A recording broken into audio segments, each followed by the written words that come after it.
স্বাগত ডিবিসি সংবাদে, আপনাদের সাথে আছি সামিয়া জানো।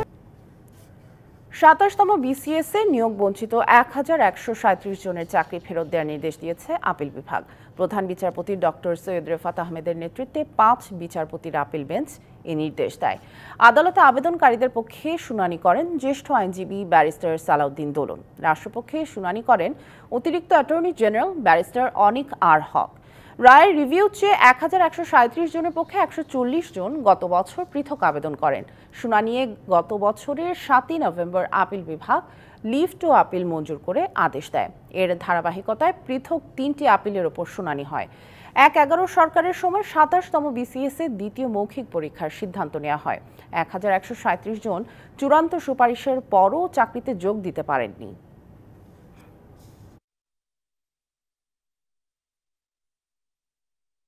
যাদের বাদ দেওয়া হয়েছে দ্বিতীয় ভাইভা ওসির মাধ্যমে, তাদেরকে চাকরিতে নিতে হবে ৯০ দিনের মধ্যে। প্রায় ১২০০ জন যারা চাকরিতে যোগদান করতে চাইবে, তারা তাদের ২৭তম ব্যাচে ইতিমধ্যে যারা নিয়োগপ্রাপ্ত হয়েছেন তাদের সঙ্গে নোশনাল সিনিয়রিটি পাবেন, অর্থাৎ ধারণাগত জ্যেষ্ঠতা সহ তারা চাকরিতে নিয়োগ পাবেন ইনশাআল্লাহ। ২১শে ফেব্রুয়ারি নিরাপত্তার সার্বিক দিক নিয়ে কেন্দ্রীয় শহীদ মিনারে ব্রিফিং করছেন ডিএমপি কমিশনার। আমরা সরাসরি চলে যাচ্ছি সেখানে।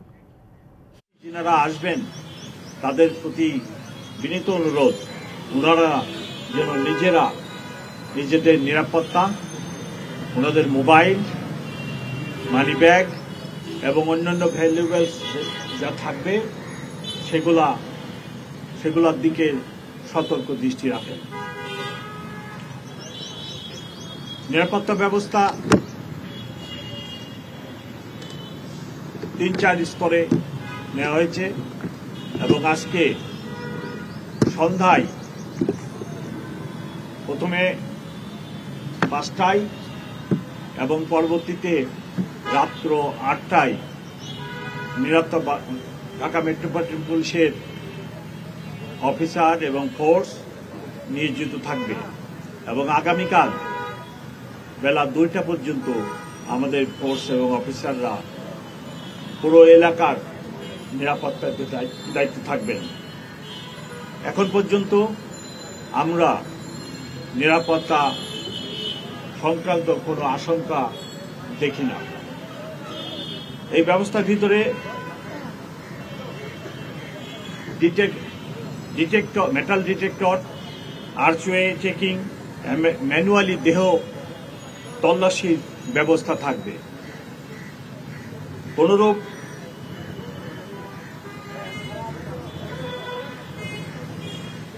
দাহ্য পদার্থ বা বিস্ফোরক বা এরূপ কোনো কিছু যাতে নিয়ে কেউ প্রবেশ করতে না পারে, তার জন্য আমাদের ব্যাপক ব্যবস্থা থাকবে।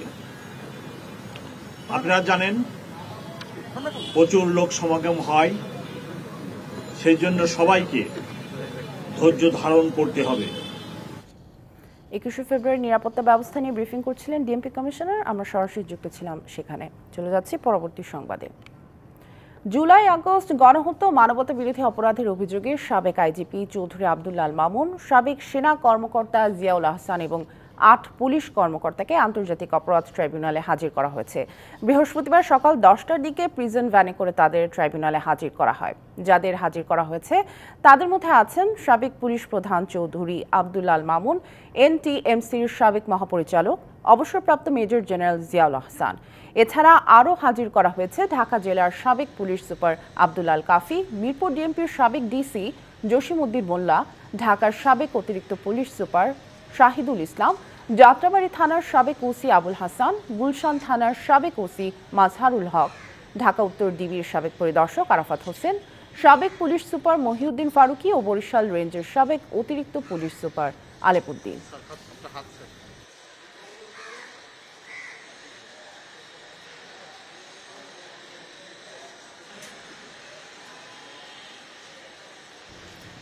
মধ্যরাতে রাজধানীর মোহাম্মদপুরে যৌথ বাহিনীর অভিযানের সময় গোলাগুলিতে 2 জনের মৃত্যু হয়েছে। এ সময় 5 জনকে আটক করা হয়েছে। ঘটনাস্থল থেকে একটি চাপাতি ও একটি আগ্নেয়াস্ত্র উদ্ধার করা হয়। বুধবার রাত 1টার দিকে রাজধানীর মোহাম্মদপুর বসিলার চাঁদ উদ্যানের লাউতলা এলাকায় অভিযান চালায় যৌথ বাহিনী। লাউতলা এলাকায় সন্ত্রাসী কার্যক্রম চলছে এমন খবরে সেখানে অভিযান চালানো হয়। আইন শৃঙ্খলা বাহিনীর উপস্থিতি টের পেয়ে সন্ত্রাসীরা গুলি ছুড়লে পাল্টা গুলি চালায় যৌথ বাহিনী। এতে ঘটনাস্থলে 2 জন নিহত হয়। এই ঘটনায় আহত হয়েছেন সেনাবাহিনীর 2 সদস্য। সাংবাদিকদের এসব তথ্য জানান মোহাম্মদপুর জোনের সহকারী police commissioner AK Mehedi Hasan. এক পর্যায়ে ফায়ার থেমে গেলে আমরা 9 নম্বর বাসায় ঢুকে পড়ি। তাতে 5 জনকে বাসার বিভিন্ন অ্যাঙ্গেল থেকে আটক করি। তাদেরকে সহকারে আমরা বাসা ছাদে উঠি। ছাদে ওঠার পর আমরা 2টো বডি দেখতে পাই রক্তাক্ত অবস্থায়। তাদের কাছে একজনের হাতে একটা আমরা .22 বরের পিস্তল দেখতে পাই, আরেকজনের কাছে আমরা চাপাতি দেখতে পাই। পরে পুলিশ জানায় মরদেহ দুটি সোহরাওয়ার্দী মেডিকেল কলেজ হাসপাতালের মর্গে পাঠানো হয়। আটকদের বিরুদ্ধে আইনি ব্যবস্থা নেওয়া হচ্ছে বলেও জানায় police. Bijan Kumar Das, DBC news, Dhaka. Khulna প্রকৌশল ও প্রযুক্তি বিশ্ববিদ্যালয়ের শিক্ষার্থীদের উপর হামলার ঘটনায় মামলা দায়ের করেছে বিশ্ববিদ্যালয় কর্তৃপক্ষ। এই মামলায় 400 থেকে 500 জনকে আসামি করা হয়েছে। বুধবার রাতে খুলনা মেট্রোপলিটন পুলিশের খানজাহান আলী থানায় বিশ্ববিদ্যালয় প্রশাসনের পক্ষে মামলা করেন নিরাপত্তা পরিদর্শক। এদিকে ছাত্র রাজনীতি সম্পূর্ণ নিষিদ্ধ করা সহ 6 দফা দাবি পূরণ না হওয়ায় আজ ক্যাম্পাসে বিক্ষোভ এবং সন্ত্রাসীদের লাল কার্ড প্রদর্শন কর্মসূচি রেখেছে শিক্ষার্থীরা। এর আগে খুলনা প্রকৌশল ও প্রযুক্তি বিশ্ববিদ্যালয়ের সংঘর্ষ এবং পরবর্তী পরিস্থিতি বিবেচনায় সিন্ডিকেট সভায় 28 ফেব্রুয়ারি পর্যন্ত একাডেমিক কার্যক্রম স্থগিত করার সিদ্ধান্ত নেওয়া হয়। মঙ্গলবার 2 পক্ষের সংঘর্ষে রণক্ষেত্র হয়ে ওঠে কুয়েট। আহত হন অর্ধ শতাধিক। এজন্য ছাত্র দলকে দায়ী করেছে সাধারণ শিক্ষার্থীরা। তবে ছাত্রদল পাল্টা দায়ী করেছে ছাত্র শিবির ও নিষিদ্ধ ছাত্রলীগকে। তিস্তা উন্নয়ন প্রকল্প চীনের সাথে করার পরিকল্পনা রয়েছে বলে জানিয়েছেন পানি সম্পদ উপদেষ্টা সৈয়দা রিজওয়ানা হাসান। তবে ঢাকায় নিযুক্ত চীনের রাষ্ট্রদূত বলছেন এখনও আনুষ্ঠানিকভাবে কিছু জানায়নি বাংলাদেশ। আর পানি সম্পদ বিশেষজ্ঞরা বলছেন তিস্তা নদীর উন্নয়নের জন্য এই প্রকল্প জরুরি। মহাপরিকল্পনার মাধ্যমে চীনের হোয়াংহো নদী ও সুকিয়ান সিটির আদলে তিস্তার 2 পার্কে আধুনিকভাবে গড়ে তোলা হবে। বাঁধের 2 পাশে থাকবে মেরিন ড্রাইভ, তৈরি হবে আধুনিক সেচ প্রকল্প ও যন্ত্রপাতি সমৃদ্ধ কৃষি খামার। একই সঙ্গে নদীর 2 পারে গড়ে উঠবে তিস্তা স্যাটেলাইট শহর। এসব কিছুর সম্ভাব্যতা যাচাইয়ের কাজ চীন করেছে গত কয়েক বছর ধরেই। গত মাসে চীন সফরে এ নিয়ে আলোচনাও করেন পররাষ্ট্র উপদেষ্টা। এদিকে তিস্তা নদীর পানির ন্যায্য হিস্সা আদায় এবং তিস্তা মহাপরিকল্পনা বাস্তবায়নের দাবিতে 5 জেলার মানুষ সোম ও মঙ্গলবার আন্দোলন করে তিস্তা পারে। পানি সম্পদ উপদেষ্টা সৈয়দা রিজওয়ানা হাসান জানিয়েছেন, চীন যেহেতু এই প্রকল্পের সম্ভাব্যতা যাচাই করেছিল, তাই খুব শিগগিরই তাদের সাথে কাজ আগাবে। আমরা দেখেছি যে এর আগে যে মাস্টার প্ল্যানটা হয়েছে ওইটা আসলে চীন সরকার কর্তৃকই টেকসই বা ফিজিবল মনে করা হয়নি। এখন একটা পরিকল্পনা হবে, এইটার কারণে কিন্তু তিস্তা নদীতে অন্যান্য ইন্টারভেনশনগুলো সেরকমভাবে হচ্ছে। সেই সমঝোতা স্মারকের সময় বাড়ানো হচ্ছে, তার অর্থ হচ্ছে চীনের সাথে যে সমঝোতাটা আমাদের আছে আমরা সেটাকে ভিত্তি ধরে এগোচ্ছি। কিন্তু মঙ্গলবার এক সংবাদ সম্মেলনে চীনের রাষ্ট্রদূত ইয়াও ইয়ান জানান, চীন প্রস্তুত, তবে এখনো বাংলাদেশ কিছু জানায়নি। We are still waiting for response of Bangladesh side regarding China proposal. পানি সম্পদ বিশেষজ্ঞ সাইফুল ইসলাম বলছেন, চীনের তিস্তা প্রকল্প এবং ভারতের সাথে তিস্তা নিয়ে চুক্তি দুটো আলাদা বিষয়, তা সবাইকে স্পষ্ট করে বুঝতে হবে। এই দুইটা আসলে একটু আলাদাই জিনিস এবং দুইটাকে আসলে ডিল করতে হবে সেপারেটলি। গুলিয়ে ফেলাটা ঠিক হবে না, কারণ আমরা আসলে আমাদের জন্য হয়তো দুইটাই দরকার। যেহেতু ডেভেলপমেন্টও আমাদের একটা ওই অঞ্চলে আমরা জানি যে নদী ভাঙনের ফলে অনেক রকম ক্ষতির সম্মুখীন হয় মানুষ, পাশাপাশি আবার নদীর স্বাস্থ্য এবং নদীর প্রবাহ রক্ষা করা সেটাও অত্যন্ত জরুরি। এখন কত দ্রুত এবং কিভাবে এই প্রকল্প বাস্তবায়ন হয় সেটি দেখার অপেক্ষায় তিস্তাপাড়ের মানুষ। ইশরাত জাহান উর্মি, ডিবিসি নিউজ, ঢাকা। বাংলায় ভাষা শহীদদের প্রতি শ্রদ্ধা জানিয়েছেন বাংলাদেশে নিযুক্ত সৌদি আরবের রাষ্ট্রদূত ঈসা ইউসুফ ঈসা আব্দুল আল দুহাইলান। আন্তর্জাতিক মাতৃভাষা দিবস এবং 21শে ফেব্রুয়ারি শহীদ দিবস উপলক্ষে দেয়া এক বক্তব্যে শ্রদ্ধা জানান তিনি।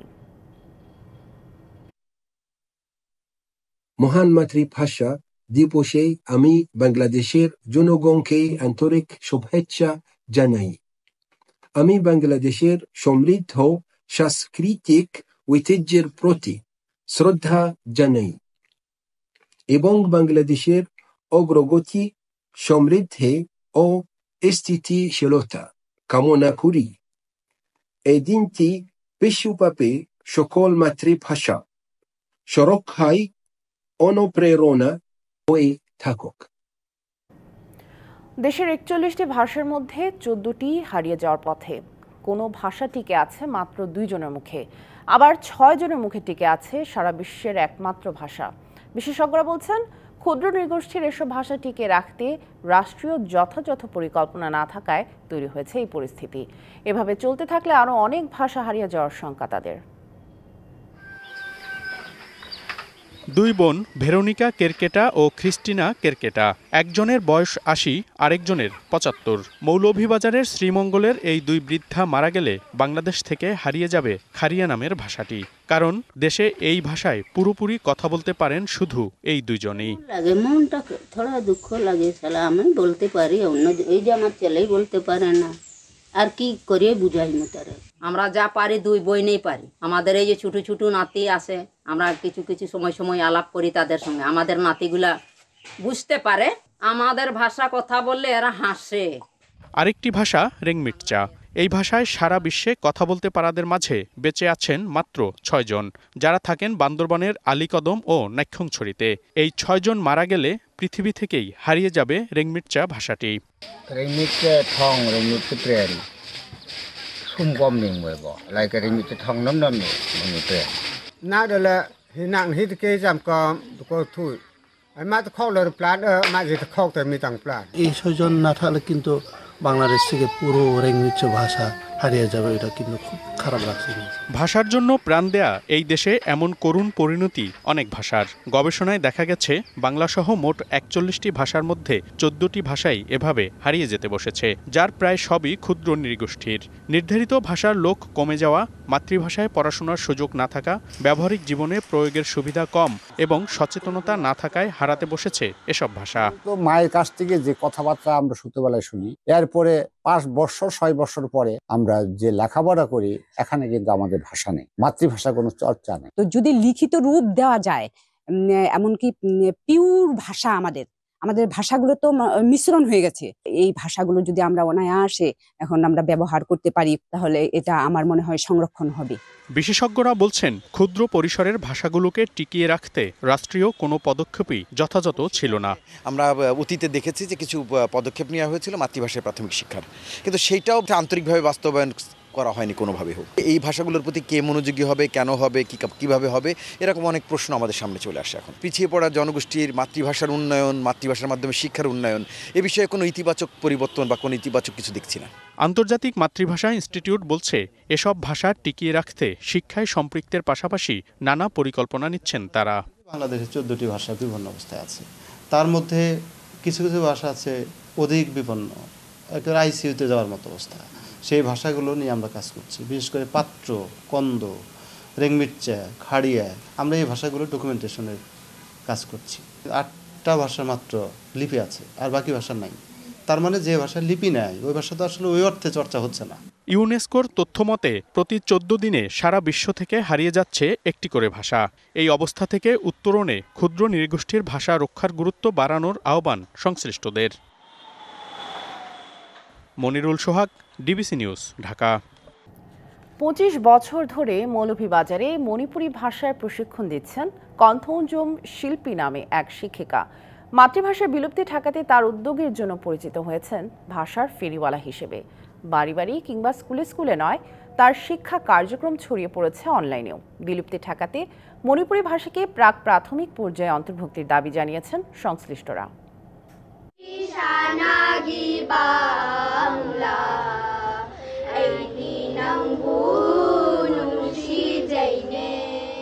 নিজ ভাষায় জাতীয় সঙ্গীত গাইছে মণিপুরী শিশুরা, আর পেছনে যে মানুষটি রয়েছে তিনি কন্থৌজম শিল্পী। পেশায় শিক্ষক মানুষটি মৌলভীবাজারে দীর্ঘদিন ধরে মণিপুরী ভাষা লিখতে ও পড়তে শেখাচ্ছেন। নিবেদিত প্রাণ মানুষটির বাড়ি কমলগঞ্জের মণিপুরি অধ্যুষিত আদমপুর ইউনিয়নে। মণিপুরি জাতিগোষ্ঠীর অনেকেই মাতৃভাষায় স্বাচ্ছন্দ্যে সাবলীলভাবে কথা বলতে পারলেও লিখতে পড়তে পারেন না, তাই কন্থৌজমের এমন উদ্যোগ। আমাদের শিক্ষা কারিকুলামে প্রাথমিক পর্যায়ে যাতে এটা অন্তর্ভুক্ত করতে পারি, এর জন্য আমাদের এই আপ্রাণ চেষ্টা যাতে মণিপুরি ভাষা টিকে রাখতে পারি। কন্থৌজম শিল্পীর চেষ্টায় এখন অনেক মণিপুরি নিজ ভাষায় লিখতে ও পড়তে পারছেন। স্কুলের পাশাপাশি বন্ধের সময় এগুলা শেখায় করে, আমাদের সমাজের জন্য এটা অনেক উপকারী। ম্যাডামের ভিডিও দেখি এবং মাঝে মধ্যে স্কুলে পরীক্ষা নেই। নিজের স্মার্টফোনে হৈরল পেজ বা ইউটিউব চ্যানেল হৈরল বিডির জন্য তৈরি করেন ভাষা শিক্ষার ভিডিও।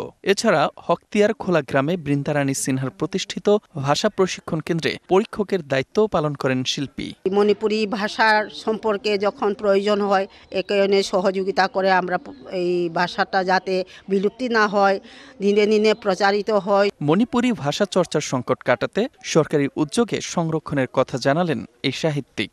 আমরা শিক্ষায়তনে বা বিদ্যালয়ে যদি এই ভাষার বা আরও যে ভাষাগুলো ক্ষুদ্র জাতিসত্তা রয়েছে তার ভাষাটা যদি প্রয়োগ না হয়, তাহলে এই ভাষাটি আসলে আগামী দিনে বা প্রজন্ম থেকে প্রজন্মের কাছে এটি কিন্তু পৌঁছাবে না। মণিপুরীদের মাতৃভাষার নাম মৈতৈ ভাষা, আর সারা বিশ্বে মণিপুরি ভাষাভাষীর সংখ্যা প্রায় 30 লাখ। DBC news desk. দিল্লির নতুন মুখ্যমন্ত্রী হিসেবে আজ শপথ নেবেন বিজেপির বিধায়ক রেখা গুপ্তা। তিনি হবেন দিল্লির চতুর্থ নারী মুখ্যমন্ত্রী। শালিমারবাগ কেন্দ্র থেকে বিজয় হন রেখা। স্থানীয় সময় দুপুর 12টায় রামলীলা ময়দানে শপথ নেবেন রেখা গুপ্তা সহ রাজ্য মন্ত্রিসভার অন্যান্য সদস্যরা। শপথ অনুষ্ঠানে উপস্থিত থাকবেন ভারতের প্রধানমন্ত্রী নরেন্দ্র মোদী সহ বিজেপির শীর্ষস্থানীয় নেতারা। আমন্ত্রণ জানানো হয়েছে আম আদমি পার্টির সাবেক 2 মুখ্যমন্ত্রী অরবিন্দ কেজরিওয়াল ও অতিশী সিংকে।